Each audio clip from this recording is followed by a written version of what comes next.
When my hands were younger, steadier, and not so stiff with age, I used to quilt. Not the kind you buy in a store, not the kind that looks like it came out of a machine, but the kind stitched by hand with care, with patience, with love. Every square of fabric meant something. A piece of John's old work shirt, faded at the elbows. A scrap from Sarah's Sunday dress with the little blue flowers. A corner of Michael's blanket that he dragged around until it was nothing but threads.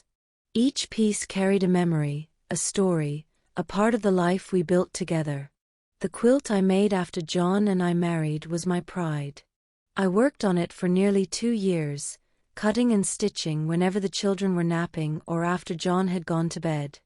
I'd sit by the lamp in the quiet of night, the needle flashing in the dim light, my fingers sore but my heart full. It was more than fabric. It was my diary, my history, my love stitched into every seam. When I finally finished it, I spread it across our bed. John ran his hands over it slowly, his eyes soft. "Mary," he said, "this isn't just a quilt. This is our life." We slept under that quilt for decades.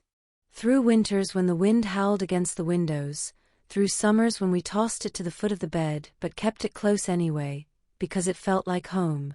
When the children were scared at night, they'd crawl under it with us, safe in its warmth. When John was sick, I tucked it around him like a shield.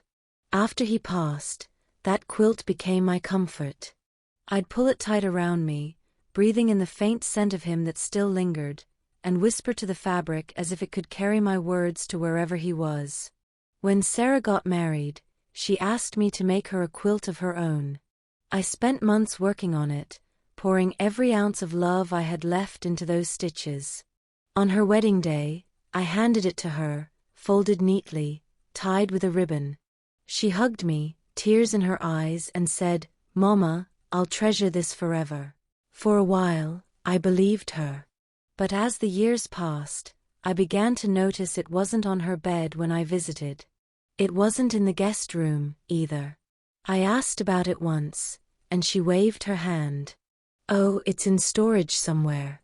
Don't worry, Mama." In storage. The word pierced me deeper than she knew. To her, it was just a quilt. To me, it was love she could hold in her hands. I stopped asking after that. But every night, as I pulled John's quilt around me, I wondered if she ever thought of it, if she ever remembered the nights I stayed up stitching by lamplight just for her.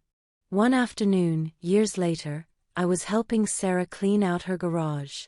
Boxes piled high, dust thick in the air. That's when I saw it, the quilt, folded carelessly, shoved into a box with old books and Christmas decorations. I picked it up gently, running my fingers over the fabric, remembering each stitch, each prayer I had whispered into it. "Sarah," I said softly, "why is this here?" She barely looked up. "Oh, Mama, I didn't want it to get ruined. Besides, the colors don't really match my bedroom anymore." Didn't match. I pressed the quilt to my chest, fighting the tears that threatened to fall. She didn't see it.